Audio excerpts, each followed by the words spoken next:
The broadcast is now starting. All attendees are in listen-only mode. Hi everybody, Mike White here. Welcome to a wonderful December. Hopefully all of you are wrapping up a really phenomenal year and getting ready for next year, which we hope to be even bigger and better going forward. I really appreciate everything that you've done, and I know getting on a call today is probably the last thing that you wanted to do, but hopefully you'll find this session will be rewarding.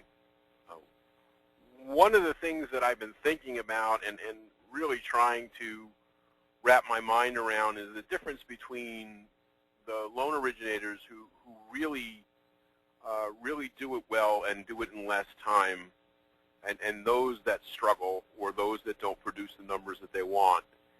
And looking over all my private clients and all the things that I've done, this presentation, I think, will go a long way in helping us focus and understanding some things about what we're going to need to do in 2013. And I've pretty much come down to the 7 specific strategies that I'd like to see everybody employ in 2013 that will really make a difference. So for those of you, I know you have your business plans, or you've been working on your business plans, and you've been setting your goals, and you've been, doing some things to try to prepare for 2013. And a couple of things that I wanted to share is, are really looking at this and looking at our systems and what we're doing, and make some minor adjustments. Because for many of you, what we need to do is not a major overhaul. For many of you, what this is little tweaks around the edges, little minor adjustments that make a big difference. So let's go through these seven strategies, and we'll go through them. And I really appreciate your time and your comments, because I know we've been doing this, and I really enjoy the comments and the success stories that you've been sharing back. So in a little bit of reflection of 2012, I do appreciate the fact if you drop me a line or send me a note and just let me know if any of the things that we've been able to do this year you've been able to find productive and profitable, so that that I know that that you're seeing value in what it is that we're doing here. So the first success strategy for 2013 is to set the course and make adjustments. Now, I know that sounds kind of simplistic, but what I need you to understand is, and I'm taking some of this from my own past experience. My father was involved in the LEM program with Grumman Aerospace, and so a good part of my childhood was built around the space program. And one of the things that I know about setting courses and making adjustments, the simple fact in going to the moon, the most fuel is burned just to go that first inch. Just to get the thing off the ground requires more energy than at any other point in the process. Overcoming that inertia, the old theorem, the basic fundamentals of physics: objects at rest tend to stay at rest. Objects in motion tend to stay in motion. Well, in getting a rocket ship off the ground, the majority of the ship was basically designed to hold fuel so it could fire long enough to get the weight of the capsule and the landing craft into orbit. And it was the Saturn V rocket was a multi-stage rocket, and these things, were very elaborate. And if you saw, or if you've ever had the opportunity to go see what the space capsule and what the lunar lander looked like, at the end of the day, it was a very small piece of this giant, absolutely enormous, thing called the Saturn V rocket with this capsule and the lunar lander, set upon. So huge amount of energy is always contained in making that first movement. Well, for all of us, the hardest part of any change is actually reaching in there and doing it, actually sitting down and making an adjustment. Now, once you get into orbit, once the spacecraft got into orbit and was orbiting the Earth, it took a relatively small burn, just one quick burst, to break the gravitational pull of the Earth and be launched on a 250,000-mile journey toward the moon. And it wasn't like driving a car. Nobody put it on cruise control and the engine kept pushing to overcome, you know, the gravitational forces of friction. In space, the capsule just heads in a direction and it just keeps going in that direction because there are no outside forces to act upon it to change course. And because of the importance of weight, it couldn't possibly be driven that way because it would never be able to carry enough fuel. So that burst sends it in the direction of the moon, and periodically along the course there would be specific times when mission control would locate where the capsule was in relationship to the trajectory it should be on. They'd do some calculations, and they'd fire a quick burst of a retro rocket to get it back on course, because it really didn't matter if the spacecraft was off most of the time. In fact, it was. Most of the time on the trip to the moon, the spacecraft was technically off course. It wasn't on a perfect trajectory. But that was okay, because the only two times it really matters exactly where that spacecraft is leaving atmosphere and entering orbit. Though the only two times it really matters. Any other time you can be reasonably close and you can be fine. Well, that's true with our business. What we do doesn't have to be perfect in many cases. The times that we have to be perfect, we do have to be absolutely, positively, exactly perfect. But many of the other times, being a lone originator, we don't have to be perfectly in place. We don't have to be perfectly on time. We don't have to be doing exactly what we need to be doing at the very exact moment. So there are times as a lone originator, in fact it's most of the time, where we are free to be where we need to be or want to be. And there's only a few times that we're absolutely positively committed to a specific outcome. And understand, the craft that goes is built upon momentum. Momentum takes it toward the target. With the spaceship, it's going to the moon, making minor corrections. Because in space, traveling over hundreds of thousands of miles, minor corrections can lead to big results. And hopefully you'll follow this analogy as we go through the rest of this. Because for those of you who are on this call, none of you need a major overhaul. You don't need everything torn down and put back together. For most of you, the difference in your production levels from where you are to where you'd like to go in 2013 are a series of minor adjustments that may or may not happen right now. You may make some small adjustments now, and you may have to make some adjustments along the way. And part of that is the things that I want to cover and the other areas, because it all becomes relative. Some of you do this extremely well. Some of you are going to get the pieces of this and say, yeah, I've got this nailed. And others are going to get to that spot and say, I could see some improvement here. Minor improvements, but like in the spacecraft, all right, a minor adjustment can change the results dramatically. So let's go further and let's take a look at this. So production. The big thing here is, you know, everybody looks at production.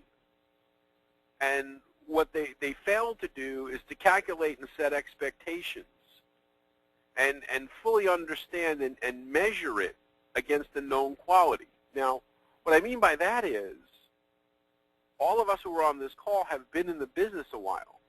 We have some sort of a track record that we can go by. And what I suggest that you do is look back over 2012. And many of us can already project within a loan or two and within a dollar or two, what our year is going to close at.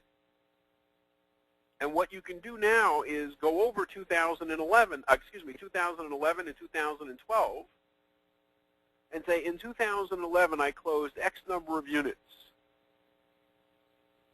And then look at how many of those units were closed in each month, January, February, March, April, or May. And then sit there and make a determination, what percentage of your total business was closed in that month? And do the same thing.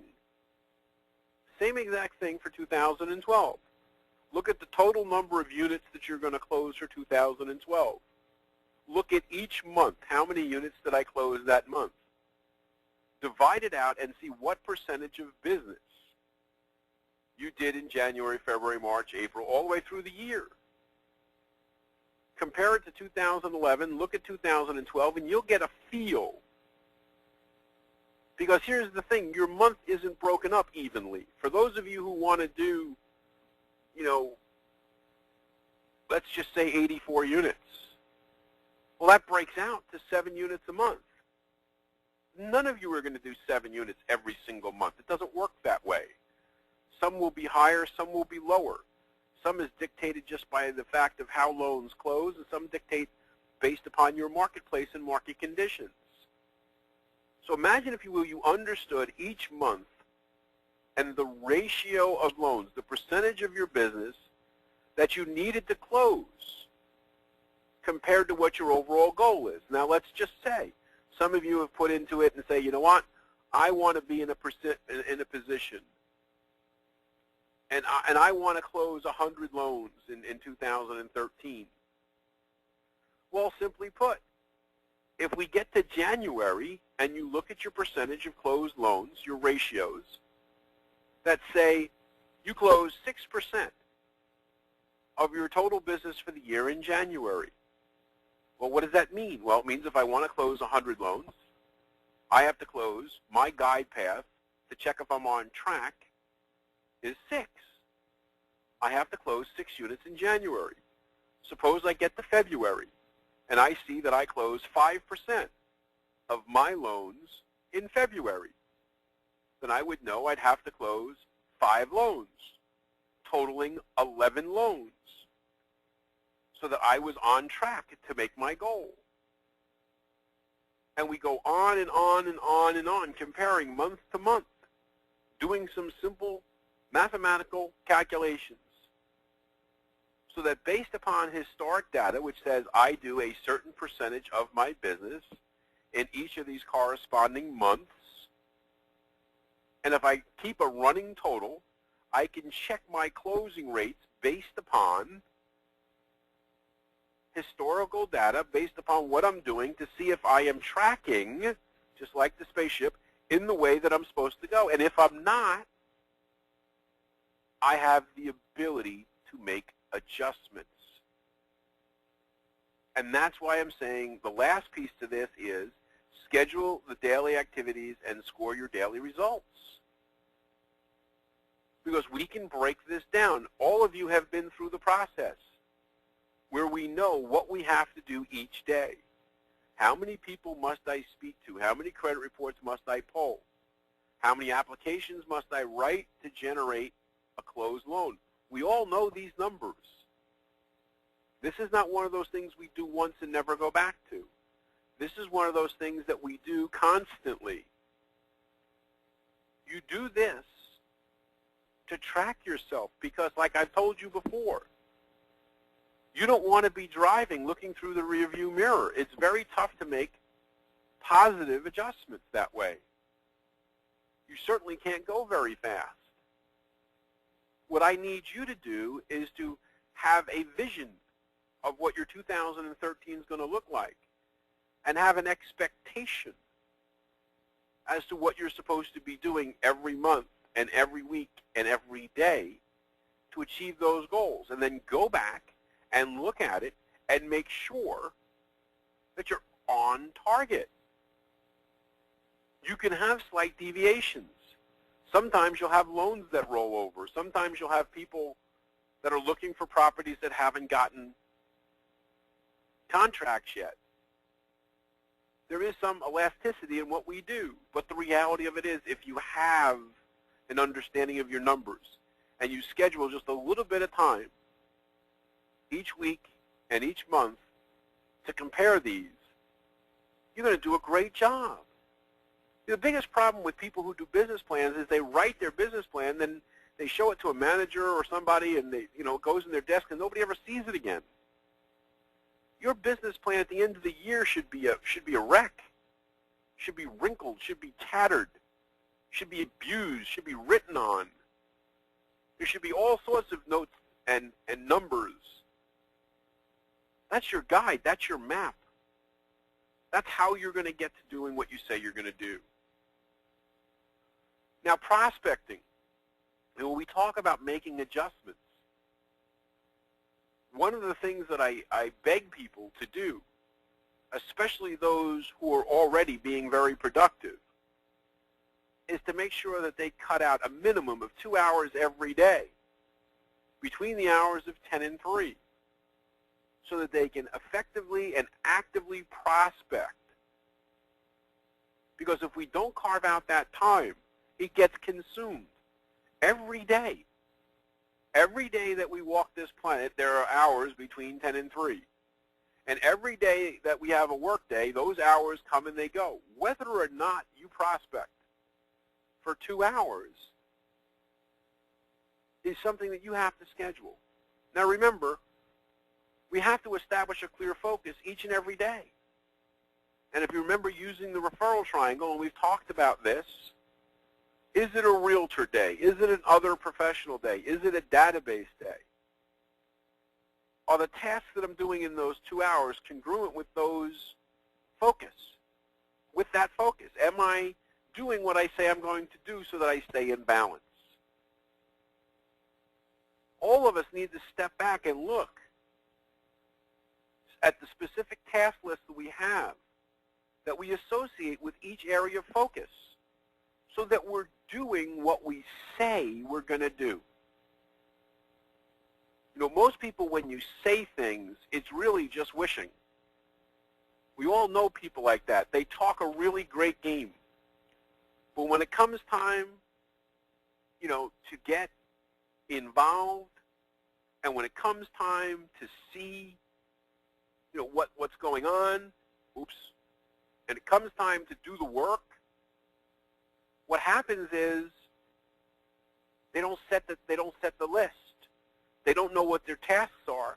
They spend their hours prospecting trying to think about what they're supposed to be doing instead of doing it. So please understand, if you don't have that task list, take your time, write them down so that you know Monday, Tuesday, Wednesday, Thursday, Friday. Instead of thinking about what you're supposed to do, you can do it. And ultimately, the big piece to this is quantifying the actions. If your actions are not yielding the results that you need, then why are we doing them? What modifications, what adjustments do we need to make? That's where we can help. That's where, when we're not reaching our goals, when we're doing the things and we're not getting the results that we want, that's when you send an email. That's when we get on the phone and talk with each other. That's when we look at what you're doing and see if we can't together figure out what adjustments you need to make so that the results you need are the results that happen based upon the efforts you're putting forward. Wise men have said the definition of insanity is doing the same thing over and over again and expecting a different result. We have to improve. We have to get better. If we don't, we're stagnant. We're going to get what we've got. And you can't be dependent on hope for change. It doesn't happen. Wishing doesn't necessarily make it so. It takes work.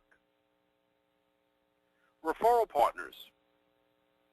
Now's the time of the year as we close out. Who are our referral partners? Do we have all that we need? Are the realtors that I thought I had referring me the business that I thought I was going to get? Do I have the financial planner that I wanted in the beginning of the year? Am I getting the business from that source that I expected I would get? If I'm missing pieces, if I'm missing components, if I'm missing performance, that, my friends, is when we need to make adjustments. Now, it's really pretty simple. When it comes to large groups of people, and I know some of you have large numbers of realtors that you stay in contact with, break them out into groups of A, B, and C. Remember that we have talked in the past that you need really 5 realtors, significant relationships that send you all of their business. Do everything that you want them to do. Some of you may have more, some of that you may have less. But understand, following ABC, you should always have twice as many B people as you have A people. And you should always have twice as many C people as you have B people. If you don't have all the A's you want, and again, you should have, 4 or 5 of them, maybe you don't have any A's. Well, then you have to grow your B's and C's. They have to become bigger. You have to get in front of more people. And understand that frequency of contact depends on what group they're in. Example, your A realtors, you want to be in front of every week. Once a week you need a person-to-person, either face-to-face or over the phone, live communication. Your B realtors, it could be every other week, and your C realtors can be once a month. I've shared with you in the past how that works. If you have 5 A's and 10 B's and 20 C's, like I suggest, you divide them into groups. Your A's, obviously, be the 5 agents that you have. Your 10 B's, you break up into 2 groups of 5. Your 20 C's, you break up into 4 groups of C's. And they're very simple. When you go out to visit that week, you just have to look at your calendar, and is it week 1, 2, 3, or 4? It's a 4-week rotation. And we've been through this before, but it bears repeating. It's A group, B1, C1. Week 2, it's A group, B2, C2. Week 3, it's A group, B1, C3. And week 4, it's A group, B2, C4. It's a 4-week rotation system. Every 4 weeks. You get to hit that thing 13 times in the course of the year. And you move your people accordingly. Now with that, you have to project and set opportunity expectations for each partner. If you don't have a name and a written expectation that says Rachel Realtor is going to send me 8 opportunities this year, and you don't track it every month, who's sending you business? How much business have you gotten from whom? More importantly, who are you not getting business from that you thought you would? It's not a great idea to sit here in December and think that Rachel Realtor was an 8-unit referral, and you pull up your records and found out she sent you 3. There's not a lot you can do about that now. The time to have noticed that was earlier in the year. So you have to set your schedule just like a business. Because many of you are your own business. You're the one that you're dependent upon to do the work. So set expectations for each partner and make sure once a month you're checking them against the same curve, their ratio. Just like you have a ratio, how many units am I supposed to do? Now, many of you don't know when they've sent you business. Wouldn't it be great to track it? So-and-so sent me 1 deal in January, no deals in February, 3 deals in March, whatever it is. But you have to set a schedule to review each partner and their referrals to make sure that you are what? Tracking properly. Remember, it's okay to be off course. It's not okay not to have something in place so that you know to check to see how far off course you are so that we can do something to move it forward. That becomes critical to this whole thing. Setting expectations, tracking the expectations. our database. Guys, I'm telling you, it's the gold mine. It's the goose that lays the golden egg. It's where a majority of your business will come from if you nurture it. What are the minimum standards that we need to have here? What do we need to be doing? Well, here they are.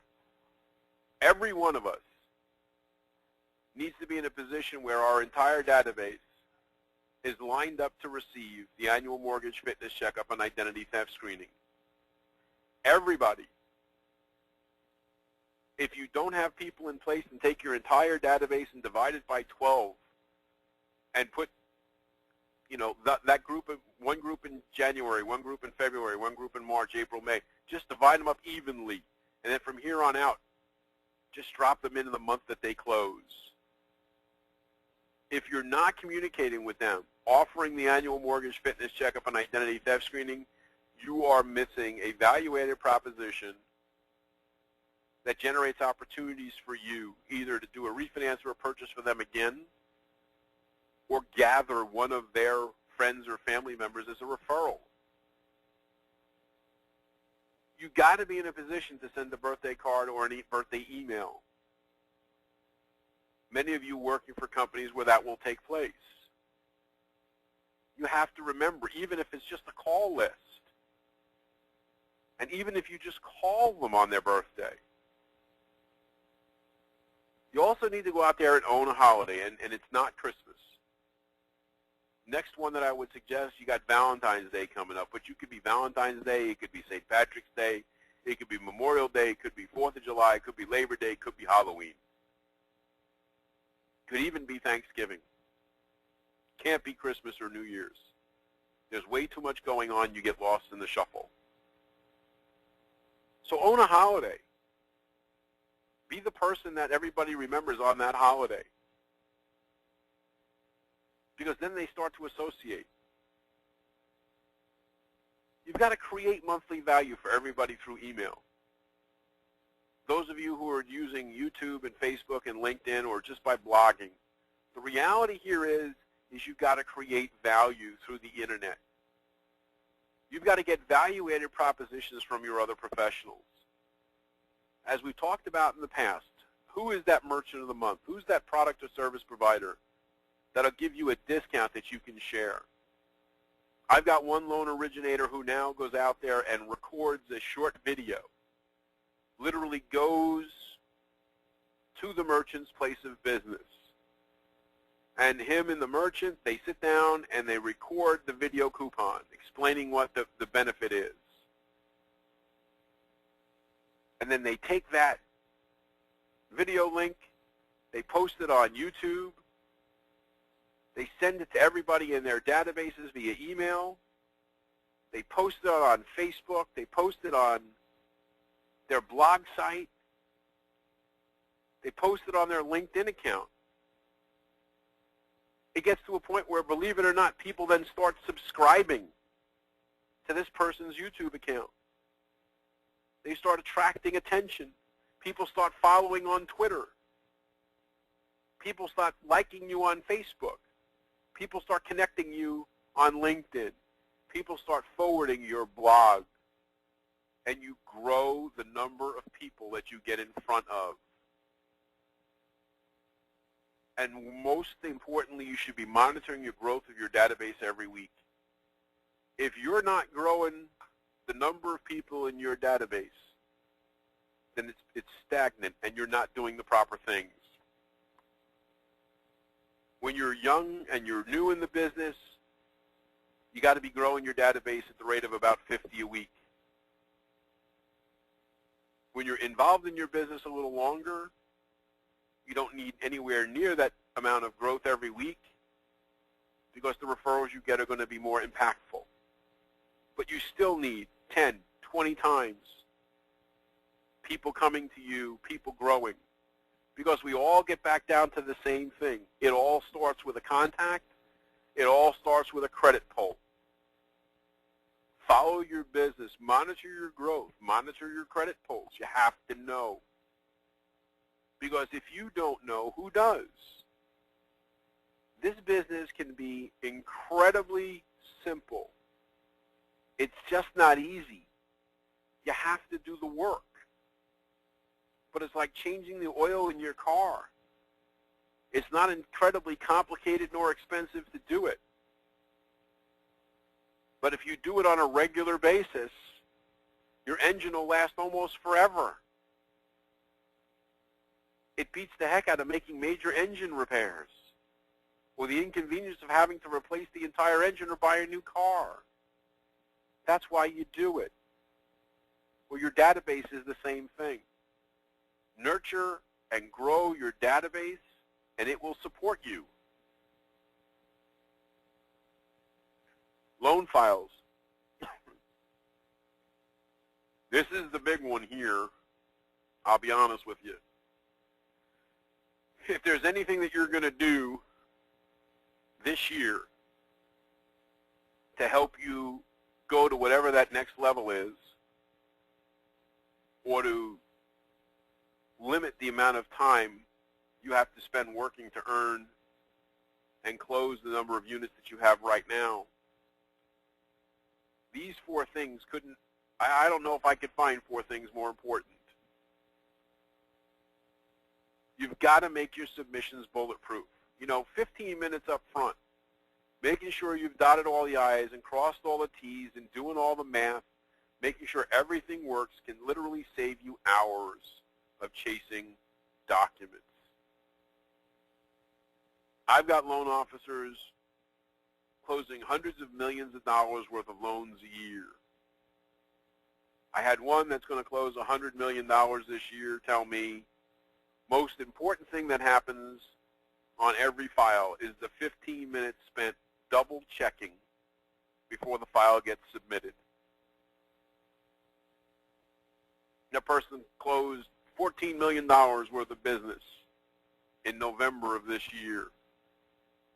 A little over 33 or 35 loans. Escapes me off the top of my head specifically. And they do that production by themselves. They have no help. The loan goes into processing. You can't do a great deal of putting out fires or chasing documents at that level. When you've got 40, 50, 60 loans in your pipeline, you'd better get this stuff right. So here's some of the things that I want to share. Pay attention. Collect W-2s, pay stubs, bank statements, and tax returns up front before committing too much time or discussing any details that may not apply and disappointing the customer.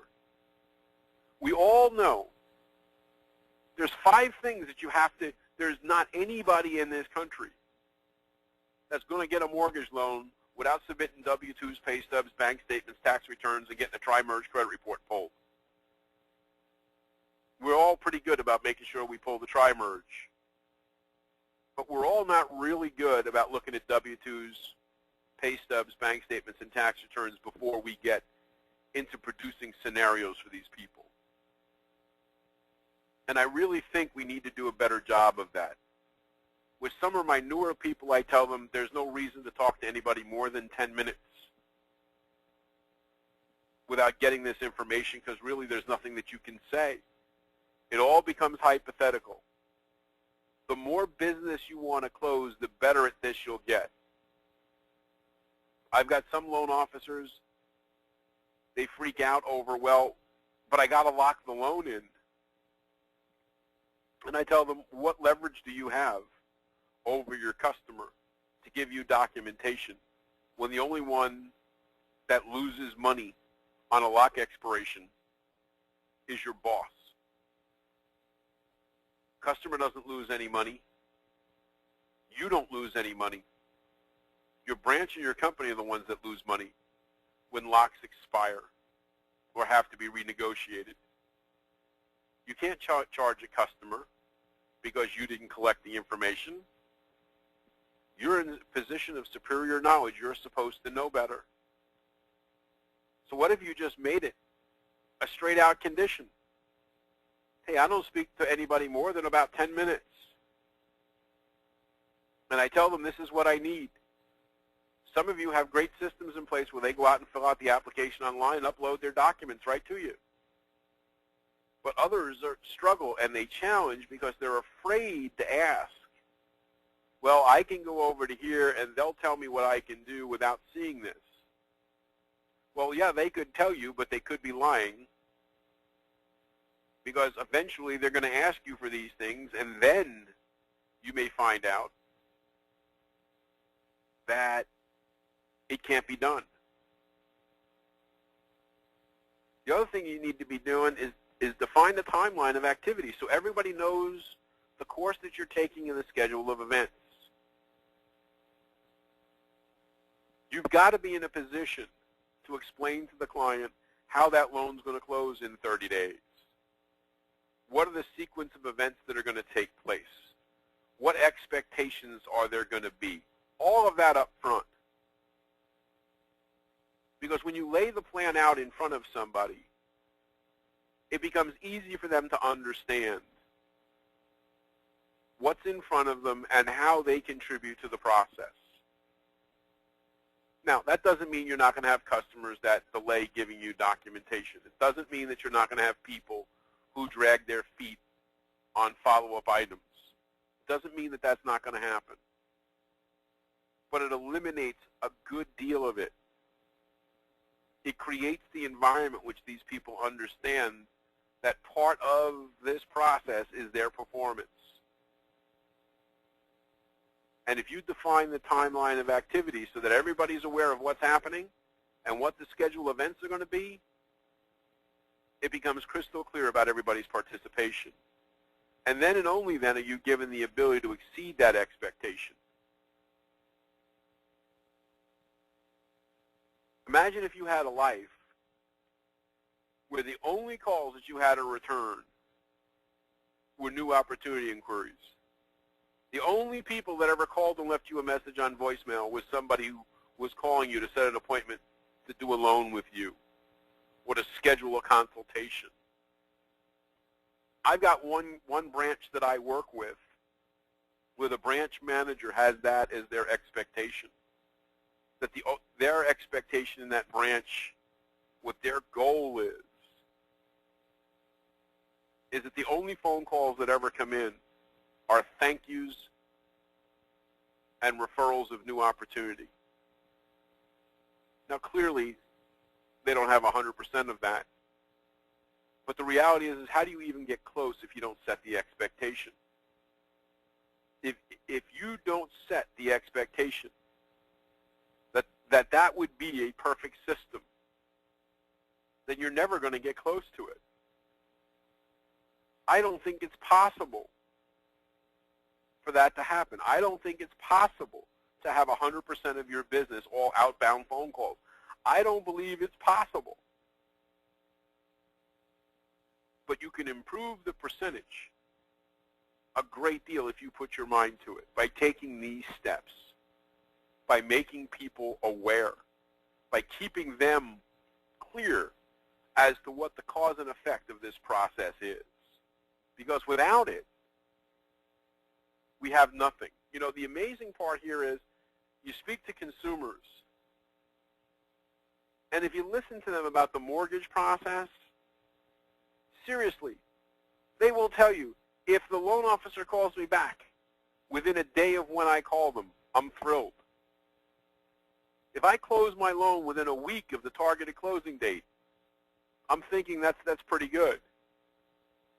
If my monthly payments are within $100 of what they told me when I first applied, I feel that's pretty outstanding. And if my closing costs total are within $1,000 of what they said to me, this was a highly successful transaction. Seriously, think about that. What people expect from us is so incredibly low that all we have to be doing is paying attention just a little, and we can exceed their expectations in monumental fashion. Imagine that. The general public's expectation of what we do is so incredibly poor that when we get there and step up to the plate and do what we would consider to be really mediocre work. Some of you work in places where your managers would skin you alive if those things happened. If your payment was $100 more than what you said, or your closing costs were $1,000 more. I've got branches that guarantee the payment of the closing costs. Do you imagine what would happen?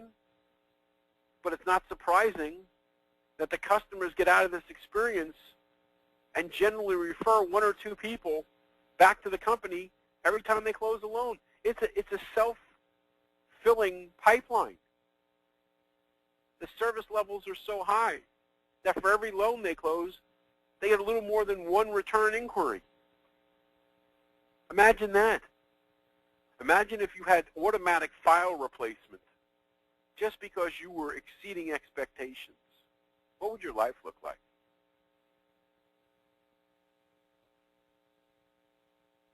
Now, I want to share this with you guys because this has always been incredibly important to me, and this year is no different. The most important dates of 2013 may just be December 26th, 7th, 8th, and 9th. That Wednesday through Saturday, between Christmas Day and the Sunday that leads us into New Year's Eve and New Year's Day, if you're working, you need to work. If you're working, you need to be out and you need to be visible. If you're taking off, that's great. If you predetermined that you were taking that week off, I understand. Then go and enjoy yourself. But if you're not doing something special, then you need to be out and you need to be visible.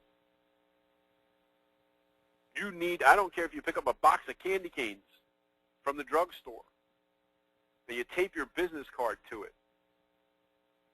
And then just go into the real estate offices and the offices of where you get your referrals from, whether it be attorneys or financial planners or accountants, and hand out your candy canes. And then while you drive into the next stop, call the people that you were there to visit if they're not there and say, hey, sorry I missed you. I was just in your office.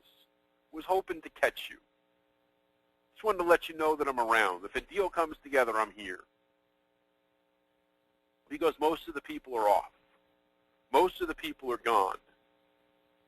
And for those of you who have never lived in this before or taken the time to notice it, starting January 2nd or January 7th, depending on how people behave, every mortgage professional, banker, broker, whatever, who got a CD set or a self-help book or went to a business planning course or any of those things are going to be flying out of the woodwork, invading the very places where you get your business from, trying to steal your market share. And you can either defend your territory under a massive attack against bunches of people, or you can be out in front of the curve when nobody else is there, building that relationship and securing those brain cells because there was no competition. Oh, and by the way, the people who are in those offices who will see you, they're in the office because they have to be. They're in the office because they need to be. People who are looking at property on these 4 days, they're out to buy a house. They're not out there looking for decorating ideas. You've got to be clear. You've got to be focused. You have to be on purpose. But most of all, you need to be visible. No competition December 26th through the 29th. No competition.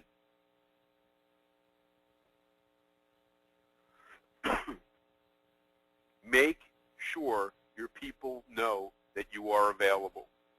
If you're going to be available those days, your people need to know it. I want you out there at least once. If they're not there, I need you to leave them something tangible. And then I need you to call them on the phone and tell them that you were there and you left them something. You must leave a note and call them.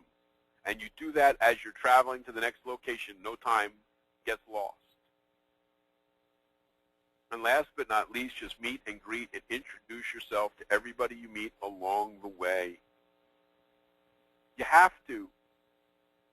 There's nobody else out there now. Anyone that's in that office, like I said before, is in there because they have to be. They're not there because they want to be. Not having any competition equals unlimited opportunity. People are going to remember that you were out there these 4 days well into the new year, especially when all these people that they've never seen before start descending on them, telling them how they've got great service and great rates and how they want to do business together. You've got to be in control. You have to look ahead. If you don't plan this out, if you don't lay your plan in front of you, then you're searching and you're spending your work days trying to figure out what you're supposed to do instead of doing what you're supposed to do.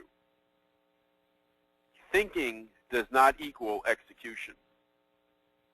Thinking about doing something doesn't get it done. Doing it gets it done. That's the work. Now, this has been a phenomenal year. I think all of you will agree. Certainly not what anybody expected. And I will tell you, I think that 2013 has all the potential in the world to be as good or better. Even with the fiscal cliff, even with all the things that are going on, there's a really good chance that 2013 will be even more significant than 2012. Housing is improving, both in new construction and in resales. The appetite, especially at the higher levels. Oddly enough, the last few years, everybody's been chasing the first-time buyer. And now we're starting to see some movement in the upper end to relieve some of the pressure. As the higher-end markets go, people sell the mid-range homes to go after them, which opens up the second-time home buyers to move up, which vacates properties for the first-time home buyers to move into, which vacates property for our renters. But the reality of it is, we can grow by sharing. I appreciate your questions and your comments. I appreciate you got your suggestions, things that are working. But I also want your questions. If you're having a challenge, if anything I said today you're not clear on, one of the benefits of being part of this program is I'm available to you to help you get to where you need to go. Send me an email. Let's figure it out together. I would love for you to link and follow and friend and recommend us, and we'll do the same right back. We are a network each other. In the weeks to come, we're going to expand the website to include a secured, password-protected area so that many of the things that we talk about, many of the materials that we have, instead of you having to email me and ask for copies, you'll be able to go into the website 24/7, use your password, get in, and download anything you want. It'll all be there in a way to help grow what this is. I appreciate this group. I really do. There's not a person in this group of people who are on the phone right now that haven't gone through either private coaching or the group coaching program. There aren't veterans of what we do. People are part of this program to stay connected to all the good things that happen in this unit. And you guys have to understand this isn't just about me. A lot of the great ideas, a lot of the modifications, a lot of the things that we do come from working with you and your colleagues and some of the other people in private coaching or in the group coaching program. This is the culmination of all that experience. It's a way of staying connected. And the bigger the group gets, the more value we can share with each other. So if you've got people in your office or friends who work for other companies and you think that this is something that they would benefit from, please send them on over to us. Have them join the group. Now, if they're your competition, then clearly I'm sure you won't tell them, and you'll keep all the good stuff for yourself, and I can understand that. But this works when we work together. This works when we share information. So I want you guys to have a great holiday. I care about all of you. Christmas and New Year's are a very special time, at least in my family, and I hope it is for you and yours. Our next call is scheduled for January 15th. Again, any questions or comments, send it along. If you have challenges at all, if you need help putting together any of this material, please shoot us an email, and we will schedule an appointment, and we will get you through this. Because after all, if I can't help you make more money, if I can't help you do more deals in less time, then there's no reason for you to maintain this relationship. And I value this relationship, and I want this relationship, and I want it to be productive for you. I appreciate you guys. Have a great time. Be safe and be sound, and love your family, and I will talk to you guys next year. Have a great time.